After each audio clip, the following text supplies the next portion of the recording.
Hello and good evening everyone. How are you all? चलिए आज live classes नहीं हो पाई, थोड़ा डिस्टरबेंस था। तो आज मैंने सोचा कि आपका ऑफलाइन ही क्वेश्चन सॉल्व करवा देती हूँ। एटलीस्ट क्वेश्चन सॉल्व होने चाहिए ऑनलाइन या ऑफलाइन।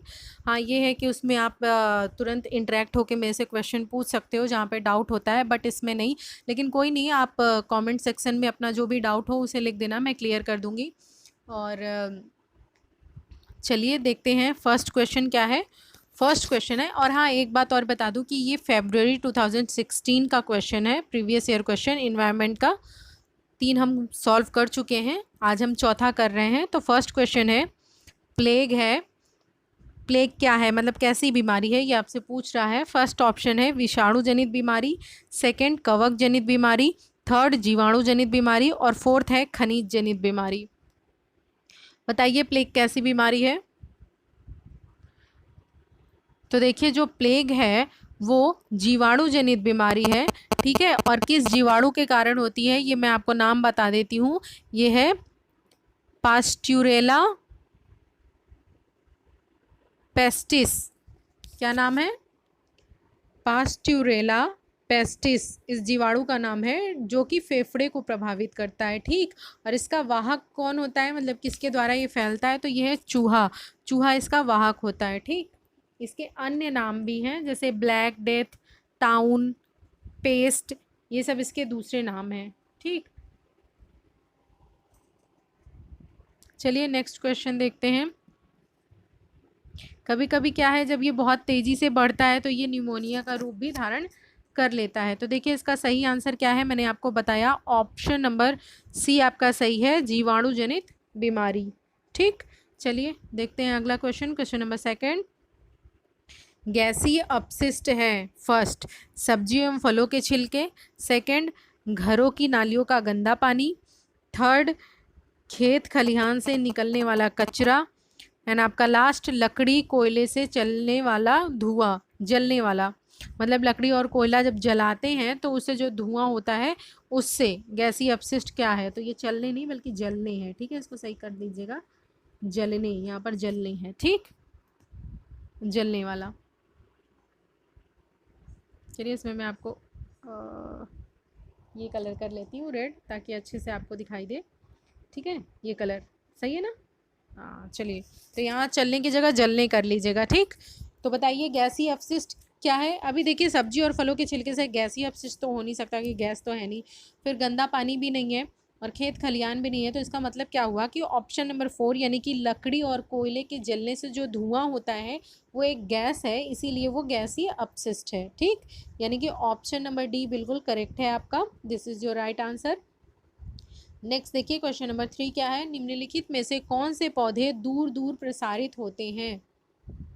फर्स्ट बीजाणु द्वारा प्रकीर्णित पौधे, सेकंड बीज द्वारा प्रकीर्णित पौधे, थर्ड फल द्वारा प्रकीर्णित पौधे और लास्ट आपका कायिक जनन द्वारा वितरित। बताइए क्या होगा इसका आंसर।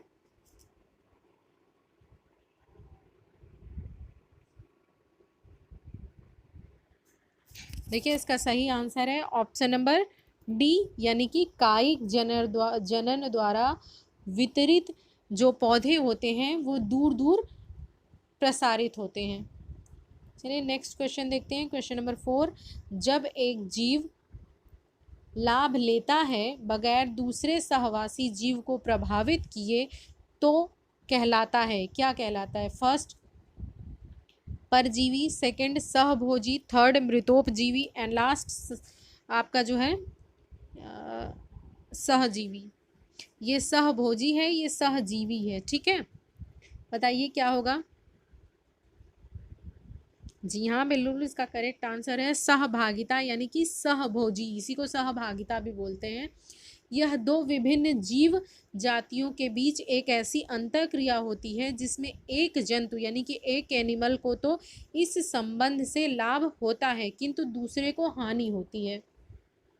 समझ रहे हैं आप, मतलब इसमें क्या है, ये एक ऐसी सहभोगिता बोलते हैं, इसमें दो जीव होते हैं, जैसे दो जीव हैं, इसमें से एक तो उससे लाभ लेता है दूसरे वाले से, बट दूसरे वाले को क्या होता है, हानि होता है, उसे फ़ायदा नहीं होता है। जैसे एग्जाम्पल देखिए, गैस्ट्रोपोड कवच में केकड़ा रहता है और कवच के ऊपर समुद्री एनीमोल चिपकी रहती है, ठीक। इसी प्रकार सार्क से पेट्रोमाइजोल पेट्रोमाइजोन चिपकी रहती है, ठीक। तो इसमें से एक को फ़ायदा होता है और दूसरे को क्या होता है, नुकसान होता है। तो ऑप्शन नंबर सेकंड आपका बिल्कुल सही है। चलिए थर्ड क्वेश्चन देखते हैं।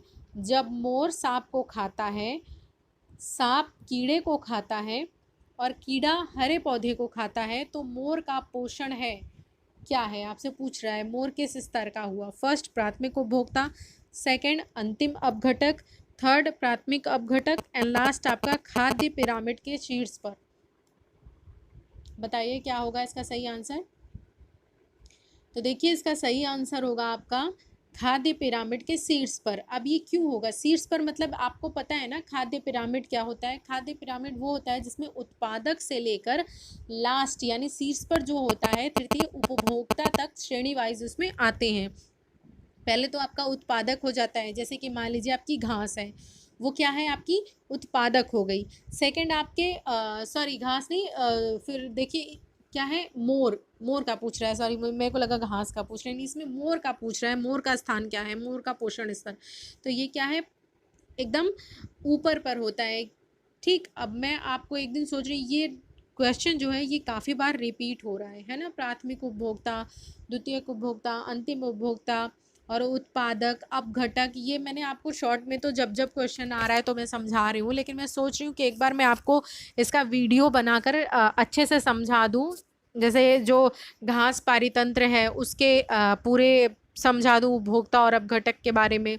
फिर आपको तालाब का होता है पिरामिड, उसके बारे में समझा देती हूँ, ताकि इससे रिलेटेड कोई भी क्वेश्चन आपका कभी गलत ना हो। इससे मैं देख रही हूँ हर एग्ज़ाम में एक क्वेश्चन पूछा है, कभी तालाब का पूछा है तो कभी सांप का सॉरी ये घास वाले पिरामिड का क्वेश्चन पूछा है। तो ये काफ़ी क्वेश्चन रिपीट होता है बार बार, इसलिए इसको हम लोग करेंगे डिटेल में, ठीक।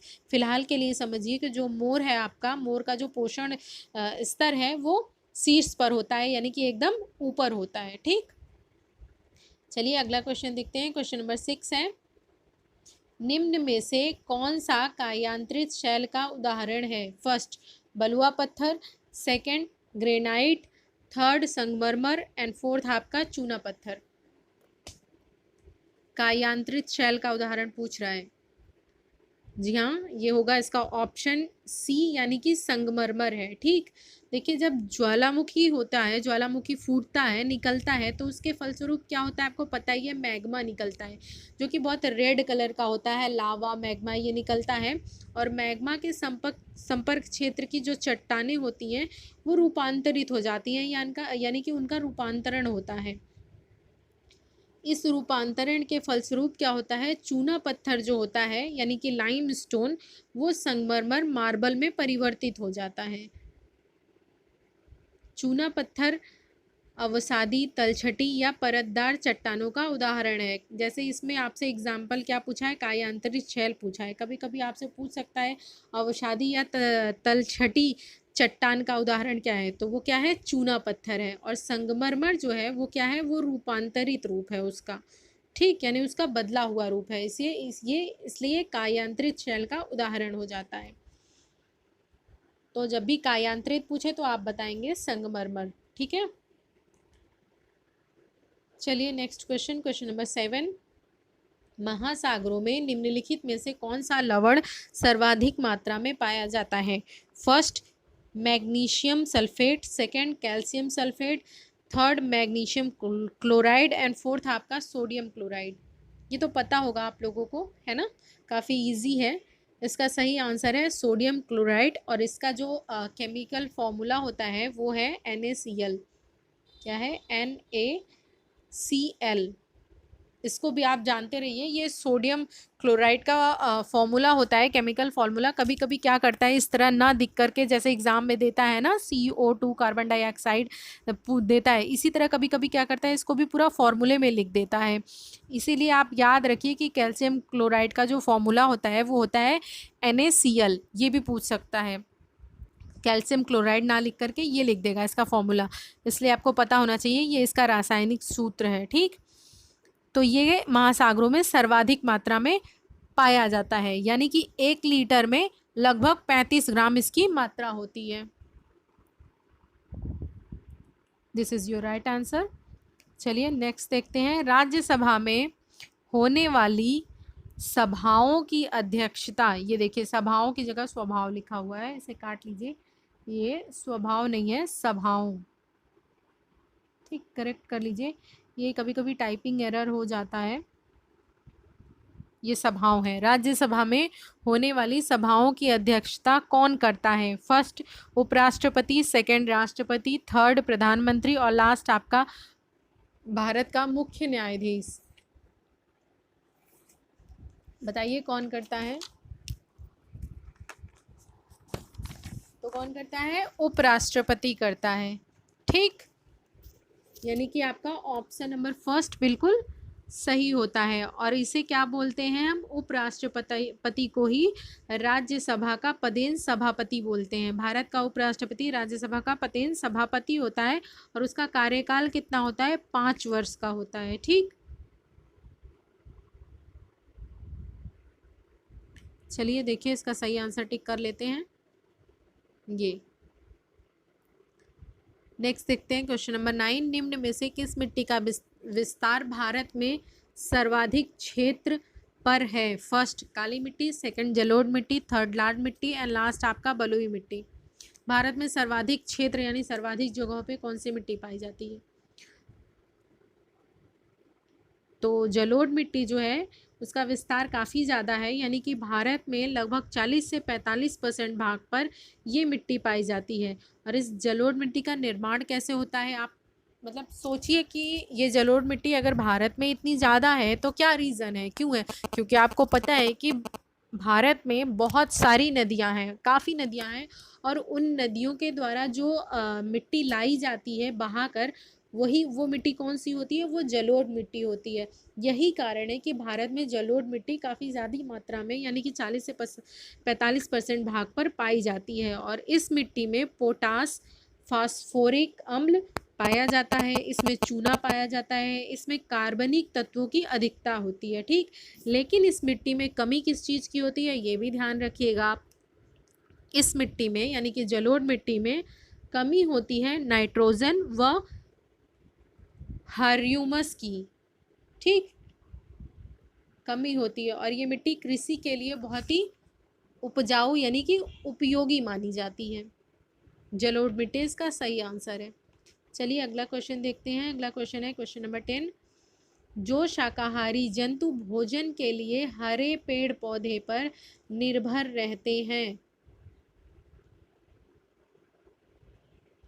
फर्स्ट प्रथम चरण उपभोक्ता होते हैं, सेकंड द्वितीय चरण उपभोक्ता होते हैं, थर्ड तृतीय चरण उपभोक्ता होते हैं, लास्ट आपका उपभोक्ता होते हैं। ठीक, आप इसे चतुर्थ चरण या उपभोक्ता भी बोल सकते हैं। बताइए इसका सही आंसर क्या है? यहाँ पे उत्पादक होगा। ठीक, सभी उपभोक्ता उपभोक्ता उपभोक्ता दे दिया है, यही तो सही क्या होगा? सही नहीं होगा। इसमें आपसे पूछा है कि हरे पौधे, क्योंकि जो शाकाहारी जंतु होते हैं वो किस पर डिपेंड होते हैं? हरे पौधे पर होते हैं। तो वही आपसे पूछ रहा है कि वो पौधा क्या है, तो यहाँ पे उपभोक्ता नहीं हो जाएगा, इसको आप काट लीजिए, ये क्या हो जाएगा आपका? उत्पादक।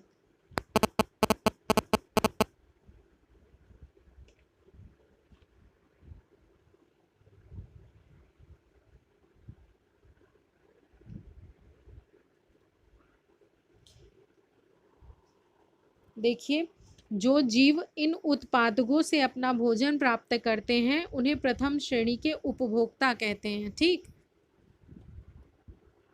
देखिए मैं आपको अच्छे से समझा देती हूँ इसको।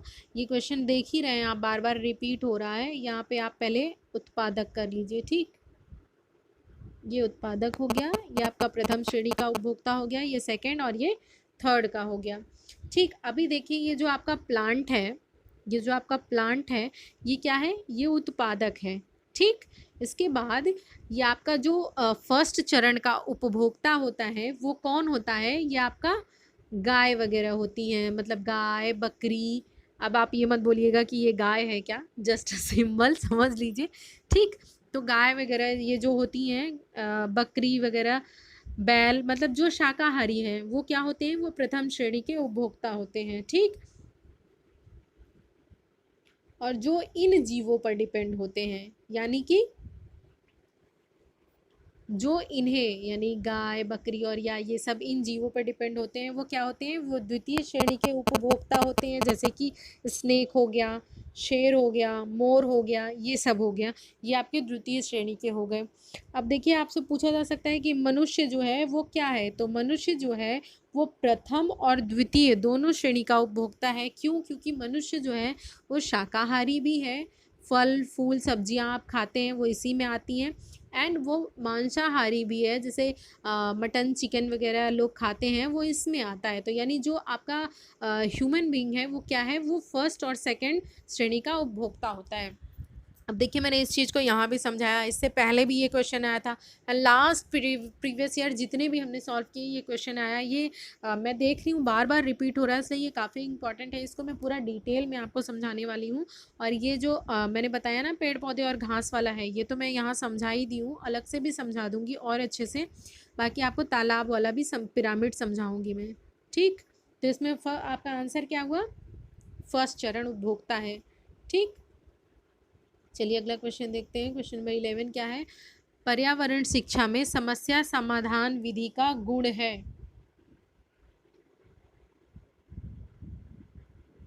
ये गुण है, ठीक।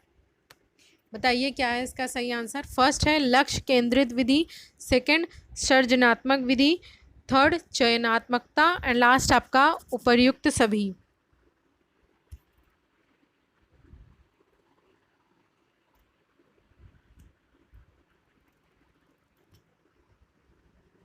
देखिए, इसका जो आपका आंसर होगा वो होगा ऑप्शन नंबर डी, यानी कि उपयुक्त सभी। क्यों? क्योंकि समस्या समाधान विधि में तीनों चीज़ें होनी चाहिए, लक्ष्य केंद्रित विधि है, सृजनात्मक विधि और चयनात्मकता, इसमें तीनों ही चीज़ें पाई जाती हैं, होती हैं इसके अंतर्गत, इसीलिए जो है ये इसके गुण कहे जाते हैं। तो आपका ये सही होता है।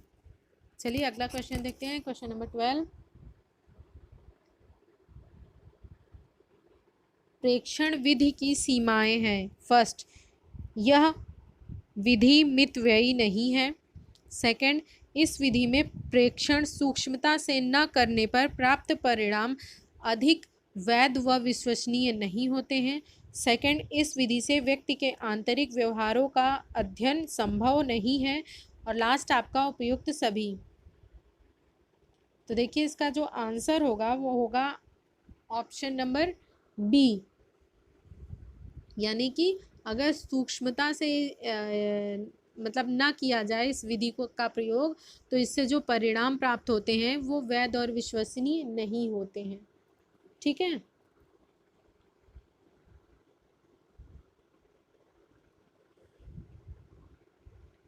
अगला क्वेश्चन देखिए। अगला क्वेश्चन है, इकोसिस्टम की सही परिभाषा क्या है।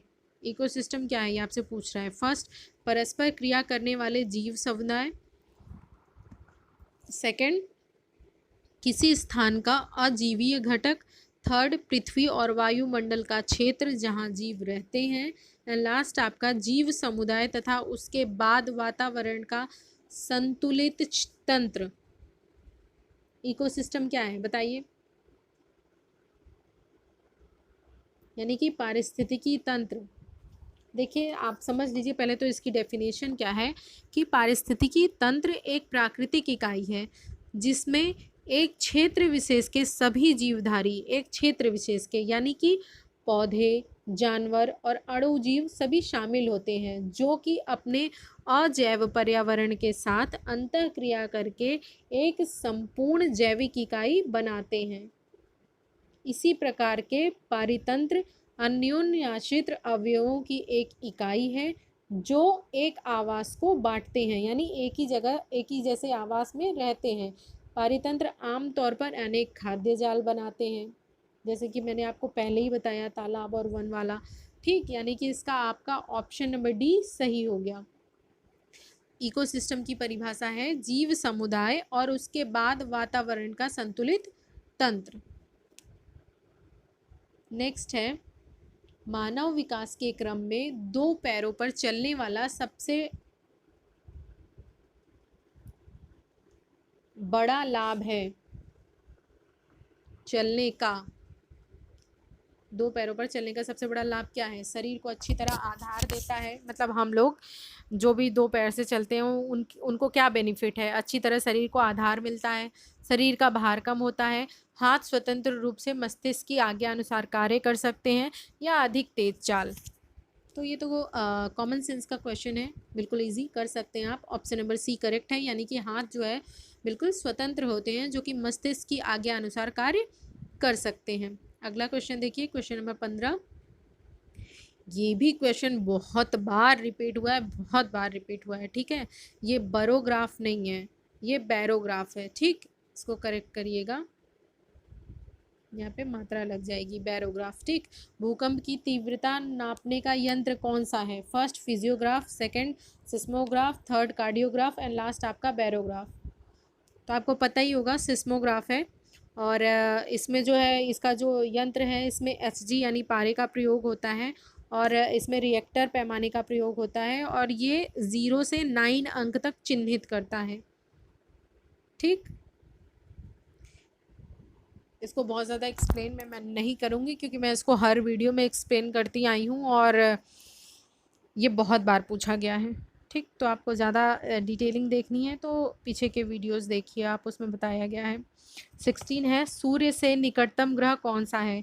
फर्स्ट मंगल, सेकंड बृहस्पति, थर्ड आपका बुध एंड लास्ट आपका शुक्र। ये भी आपको पता होगा, यानी कि ऑप्शन नंबर डी करेक्ट है। बुध जो है वो बिल्कुल नज़दीक का ग्रह है। ग्रहों की स्थिति अगर दूरी के क्रम में पूछी जाए तो आप बिल्कुल बता सकते हैं क्या है। फर्स्ट बुध, फिर शुक्र, फिर पृथ्वी, फिर मंगल, फिर बृहस्पति, फिर शनि, फिर अरुण, फिर वरुण। यम जो है उसको निकाल दिया गया है, उसे बौने ग्रह की श्रेणी में रखा गया है, ठीक। आपको पता ही होगा। अगला क्वेश्चन देखते हैं, क्वेश्चन नंबर 17 क्या है? गिर राष्ट्रीय पार्क किस राज्य में स्थित है? ये भी क्वेश्चन रिपीटेड है, ठीक। First Rajasthan, second Gujarat, third Madhya Pradesh and last आपका महाराष्ट्र। जी हाँ, बिल्कुल गुजरात में है गिर राष्ट्रीय उद्यान, ठीक। काठियावाड़ जिले में है। 1965 में इसको स्थापित किया गया था और ये बब्बर शेरों के संरक्षण के लिए प्रसिद्ध है। अगला क्वेश्चन देखिए, क्वेश्चन नंबर 18। यह निरीक्षण विधि की विशेषता नहीं है। ये ध्यान रखिए, इसमें विशेषता आपसे नहीं पूछ रहा है बल्कि ये पूछ रहा है विशेषता नहीं है, ये आप बताइए। फर्स्ट, यह एक मनोवैज्ञानिक विधि है।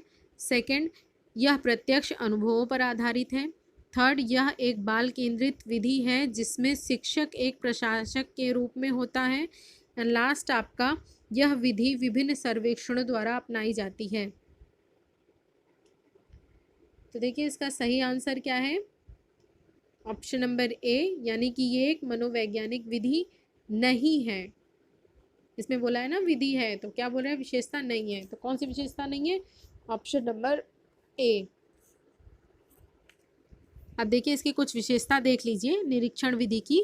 इसकी विशेषता होती है कि यह एक वर्णनात्मक अनुसंधान का साधन है, ठीक। सेकंड क्या है? व्यक्तित्व के विशेष गुणों को जितनी अच्छाई के साथ इस प्रत्यक्ष प्रणाली से ज्ञात किया जा सकता है उतना किसी अन्य से नहीं। क्यों? क्योंकि ये प्रत्यक्ष अनुभव पर आधारित है निरीक्षण विधि। और अगला है देखिए, अवलोकन के अनुसंधान के लिए समस्या का चयन कर सकते हैं आप इसमें। फिर इसकी और क्या विशेषता हो सकती है कि कक्षा में छात्रों के व्यवहार, समूह में उनकी स्थिति तथा उत्तेजना की प्रक्रिया को स्वाभाविक रूप से आप ज्ञात कर सकते हैं निरीक्षण विधि के दौरान। ये इसकी विशेषता है। चलिए अगला क्वेश्चन देखते हैं। अगला क्वेश्चन है, निम्नलिखित वाहनीय ईंधनों में से किसको आजकल पर्यावरण स्नेही माना जाता है? First diesel, second petrol, third द्रवित पेट्रोलियम गैस एंड लास्ट आपका है संपीड़ित प्राकृतिक गैस। देखिए इसका सही आंसर है सीएनजी यानी संपीड़ित प्राकृतिक गैस। इसे क्या कहते हैं? इसे पर्यावरण स्नेही माना गया है क्योंकि ये बहुत कम प्रदूषण फैलाती है। ये आपका सही आंसर है, ऑप्शन नंबर 4। अगला क्वेश्चन देखते हैं। अगला क्वेश्चन है, किसी पारितंत्र में तत्वों का चक्रण कहलाता है। ये भी क्वेश्चन देखिए पहले पूछा जा चुका है। जैव भू रासायनिक चक्र, सेकंड भूवैज्ञानिक चक्र, लास्ट रासायनिक चक्र, और फिर आपका एक है इनमें से कोई नहीं। देखिए पारितंत्र में जो तत्वों का चक्रण होता है, यानी कि कार्बन, 4 तत्व जो होते हैं उनकी आवश्यकता होती है जीवों को मुख्यतः। कौन कौन सा? कार्बन, ऑक्सीजन, नाइट्रोजन और हाइड्रोजन।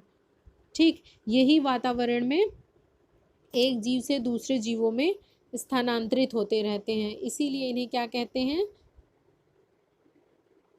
जैव भू रासायनिक चक्र कहलाता है या पोषण चक्र कहलाता है ये।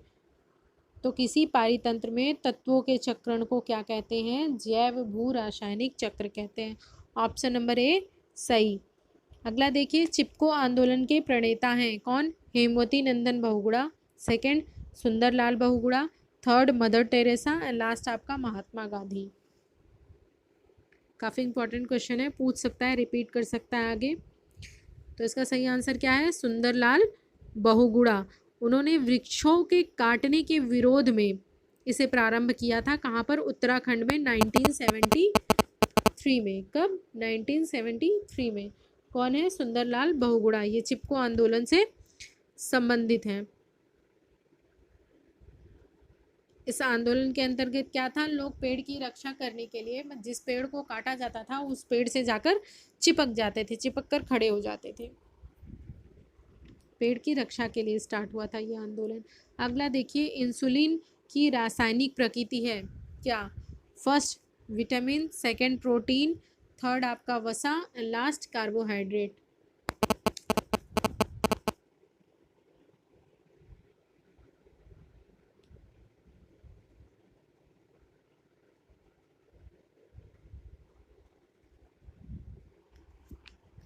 बताइए। तो इसका सही आंसर क्या है? प्रोटीन। अब देखिए, एक वैज्ञानिक थे जिनका नाम था सैंगर, SANGER। सैंगर उनका नाम था। उन्होंने सबसे पहले गाय की जो इंसुलिन होती है, गाय के इंसुलिन के जो अणु थे, यानी ये जो इंसुलिन है इसके अणुओं की रचना का पता लगाया। किसने? सैंगर ने। और पता लगाकर बताया कि यह एक पॉलीपेप्टाइड होता है। ठीक, इसके लिए इन्हें नोबेल पुरस्कार भी दिया गया। कब दिया गया? 1958 में। किसे? सैंगर को दिया गया। इसीलिए इंसुलिन क्या है? वह प्रथम प्रोटीन है जिसका आधुनिक वैज्ञानिक प्रयोगशाला में संश्लेषण करने में सफल हुए थे वो। और मानव इंसुलिन का पता कब चला और किसने लगाया? ये जो सैंगर महोदय थे, इन्होंने ये तो पता लगाया कि जो इंसुलिन है उसकी रासायनिक प्रकृति कैसी है? प्रोटीन की है, वो प्रोटीन है। ठीक, लेकिन उन्हें किस पर प्रयोग करके पता लगाया? गाय पर। गाय के यानी काऊ के इंसुलिन अणुओं की रचना से इन्होंने पता लगाकर सिद्ध किया था इसे। अब देखिए, ह्यूमन पर यानी कि ह्यूमन बीइंग पर इंसुलिन का पता 1965 में सान ने लगाया। सान ने इसका संश्लेषण किया। कब किया? 1965 में। किसने? सान ने। इसको नोट कर लीजिएगा, दोनों, मानव वाला भी और काऊ वाला भी। अगला क्वेश्चन देखिए, पौधे में अर्धसूत्री विभाजन होता है। फर्स्ट मूल शीर्ष पर, सेकंड पराग कणों में, थर्ड तने में और लास्ट आपका पराग कोश में। तो देखिए, जो पौधे में अर्धसूत्री विभाजन होता है वो पराग कोश में होता है। जहाँ पे परागगण की क्रिया द्वारा निषेचन की क्रिया संपन्न होती है, वो क्या होता है? परागकोश। वहीं पर अर्धसूत्री विभाजन होता है पौधों में। सही आंसर आपका क्या हो गया? परागकोश में। अगला क्वेश्चन देखिए। अगला क्वेश्चन है, जैविक समुदाय में प्राथमिक उपभोक्ता है। फर्स्ट मांसाहारी, सेकंड सर्वाहारी, थर्ड शाकाहारी एंड लास्ट आपका है डेट्रीटिवोर। बताइए क्या होगा। देखिए इसी पेपर में मैंने आपको 3 क्वेश्चन दिखाया ना, उपभोक्ता और ये शाकाहारी मांसाहारी अपघटक वाले। फर्स्ट क्वेश्चन तो स्टार्टिंग में आया, सेकंड उसके बाद आया जिसमें पौधों का वो था, पहला सांप वाला था, एंड फिर अभी ये पूछा है जैविक समुदाय में प्राथमिक उपभोक्ता कौन होते हैं। अभी मैंने आपको बताया आप इसे ईजिली कर सकते हैं। कौन होता है? शाकाहारी होते हैं प्राथमिक उपभोक्ता। बार बार मैंने आपको बताया जो पेड़ पौधे हैं वो क्या है? ये उत्पादक हैं, राइट, ये उत्पादक हैं। ये जो शाकाहारी होते हैं ये आपके प्राथमिक उपभोक्ता होते हैं, एंड ये जो मांसाहारी हैं ये क्या है? द्वितीय उपभोक्ता होते हैं, एंड ये जो सर्वाहारी हैं इनमें हम लोग आते हैं, और फिर लास्ट में आपके कौन होते हैं? अपघटक होते हैं। ठीक है, बार बार समझा रही हूँ। देखिए एक ही पेपर में 3 बार ये क्वेश्चन पूछा गया है घुमा घुमा कर।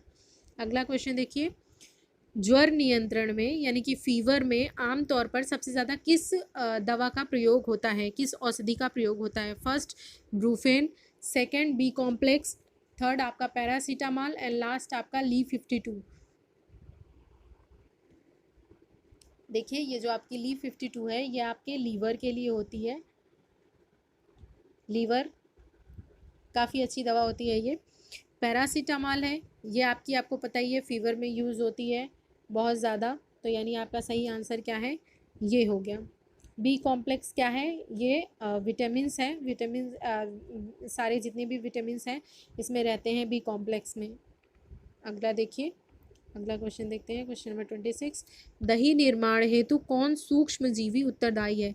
देखिए मैंने आपको बताया था इससे पहले जो क्वेश्चन कराया था प्रीवियस ईयर क्वेश्चन, उसमें पूछा था कि दही निर्माण की जो मतलब घटना होती है उसे क्या कहते हैं, ये पूछा था।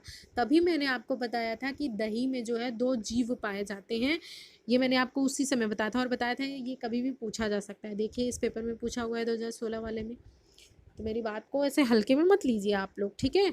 प्रीवियस ईयर क्वेश्चन करिए, बार बार इसे देखिए, रिपीट करिए, रिवाइज कीजिए, क्योंकि ये कहीं ना कहीं आगे आपके एग्ज़ाम में कोई ना कोई क्वेश्चन पूछा जा सकता है, काफ़ी हेल्पफुल होता है ये। बताइए कौन सा है? लैक्टोबैसिलस है।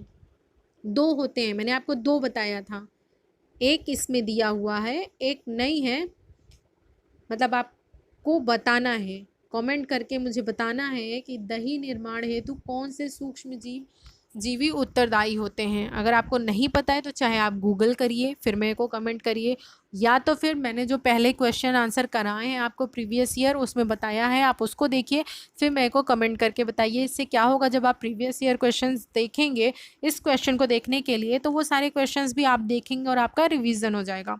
कमेंट ज़रूर कीजिएगा जितने लोग ये वीडियो देखिएगा।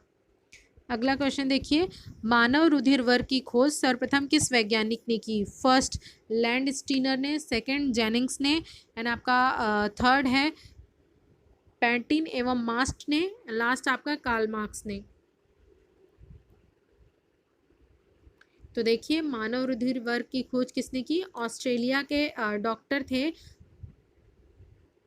Land Steiner, Karl Landsteiner थे। उन्होंने कब की?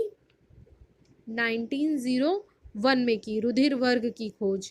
आपको पता है ना रुधिर वर्ग क्या होता है? जैसे हम लोग जब अपना चेकअप कराने जाते हैं कि कौन सा ब्लड ग्रुप है, वही चीज़ है ब्लड ग्रुप यानी रुधिर वर्ग, उसी को हिंदी में बोलते हैं। कौन कौन सा होता है? ए होता है, बी होता है, ए बी होता है और ओ होता है, ठीक है ना। चलिए अगला क्वेश्चन देखते हैं, इसका सही मैंने बताया ना, ये है लैंड स्टीनर। अगला देखिए, प्याज आलू अदरक है, क्या है? जड़ है, तना है, अपस्थानिक जड़ है या शल्क पत्र है? तो देखिए जो तना है, प्याज भी, आलू भी और अदरक भी, ये सब क्या है? तना है। और तने में क्या क्या चीज़ें आ सकती हैं? देखिए मैं आपको बता रही हूँ, तने में भी कई पार्ट हैं। जैसे कि आपसे जब पूछता है प्रकंद, तो प्रकंद के अंतर्गत क्या आएगा? हल्दी और अदरक, ये क्या है? प्रकंद है। आलू क्या है? कंद है। शल्क कंद में क्या आएगा? प्याज और लहसुन।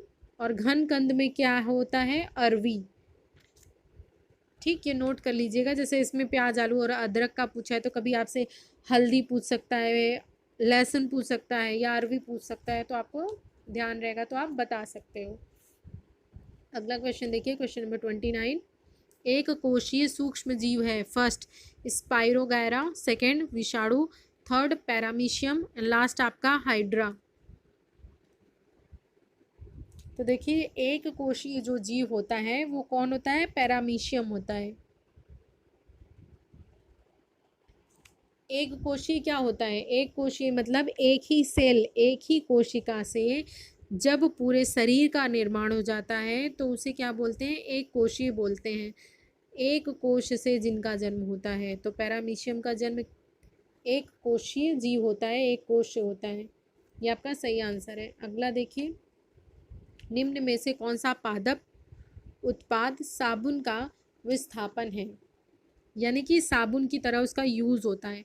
फर्स्ट रुद्राक्ष, सेकंड रीठा, थर्ड तेंदु एंड लास्ट आपका है उपयुक्त सभी। ये तो सभी लोग बता देंगे, स्पेशली लड़कियां तो बिल्कुल बता देंगी क्योंकि काफ़ी यूज़ करती हैं इसका। ऑप्शन नंबर बी सही है, यानी कि रीठा। रीठा जो है वो बालों को धुलने के लिए, बालों के संरक्षण के लिए, रीठे से बाल जब आप धुलते हैं तो आपके बाल काफ़ी स्ट्रॉन्ग होते हैं, ठीक है ना। तो ये साबुन उत्पाद का विस्थापन, यानी उससे विस्थापित किया जा सकता है। रुद्राक्ष नहीं है, तेंदु नहीं है। आपका ऑप्शन नंबर बी सही है। देखिए 30 क्वेश्चन आज के कंप्लीट हो गए। इस तरह हमारा 4 पेपर सॉल्व हो गया, 2014, 2016 और पहले के 2। ठीक, अभी हम 2013 के क्वेश्चन सॉल्व करेंगे, फिर उसके बाद 2011 के क्वेश्चन सॉल्व करेंगे हम लोग, यूपी टेट के, एंड देन हमारा ख़त्म हो जाएगा। यानी यूपी टेट का हमारा 2 प्रीवियस ईयर क्वेश्चन और बचा हुआ है। ये दोनों प्रीवियस ईयर क्वेश्चन कराने के बाद फिर मैं आपको सीडीपी कराऊंगी। कल जो है अरमान जी ने बोला था सीडीपी कराने के लिए। अरमान जी, मैंने उसे पूरा टाइप करके तैयार कर लिया है सीडीपी के क्वेश्चंस, मैं उसे कराऊंगी। लेकिन मैं सोच रही हूँ कि पहले ये जो यूपी टेट का एनवायरनमेंट का प्रीवियस ईयर क्वेश्चन है ये मैं कंप्लीट कर दूं। इसमें 2 ही बचे हुए हैं, 4 आपके हो चुके हैं। ये दोनों कंप्लीट करने के बाद फिर मैं सी टेट कराऊँगी, सॉरी वो कराऊँगी, आपका सीडीपी कराऊँगी यूपी का। फिर उसके बाद हम C TET and Uttarakhand TET, Rajasthan TET सब करेंगे, क्योंकि सभी के क्वेश्चन इधर उधर से मिला के पूछ ही लिए जाते हैं। चलिए, बहुत बहुत धन्यवाद आप लोगों के इतने प्यार के लिए। काफ़ी ज़्यादा आप लोग अप्रिशिएट कर रहे हैं और अपना प्यार बनाए रख रहे हैं इस चैनल पे। बस इसी तरह अपना प्यार बनाए रखिए और ज़्यादा से ज़्यादा लोगों को शेयर कीजिए। अगर वीडियो अच्छा लगा हो तो लाइक कीजिए, इससे हमें मोटिवेशन मिलता है। जब हम मोटिवेट होंगे तो आपके लिए बहुत अच्छे अच्छे वीडियोज़ ले आएंगे। तो और एक बात कहना चाहूँगी जो कि आजकल मैं अपने हर वीडियो में लास्ट में ज़रूर कहती हूँ और मुझे लगता है कि मुझे कहना भी चाहिए, और बस यही वो बात है कि अपना बहुत ध्यान रखिएगा। समय बहुत अनुकूल नहीं चल रहा है, इसलिए बाहर निकलो तो देखो बहुत सारे लोग बहुत लापरवाही करते हैं, कोई भी मास्क नहीं लगाया है, बिल्कुल सीरियसली नहीं ले रहे हैं। तो ये ज़िंदगी बहुत कीमती है। आप सिर्फ अपने बारे में मत सोचिए, अपने से जुड़े लोगों के बारे में सोचिए कि अगर आपको कुछ हो जाता है तो वो कितना परेशान होंगे और उनके आपके बिना उनकी ज़िंदगी क्या होगी, है ना। इसलिए अगर आप मेरी सलाह थोड़ी भी मान सकते हैं तो मानिए। मैं तो यही कहूँगी कि सैनिटाइज़र का यूज़ कीजिए जब आप बाहर जाइए, मास्क लगाइए और एक डिस्टेंस मेंटेन रखिए, बहुत पास में आकर बात मत कीजिए, ठीक है। चलिए, मिलते हैं नेक्स्ट वीडियो में, तब तक के लिए bye bye and take care.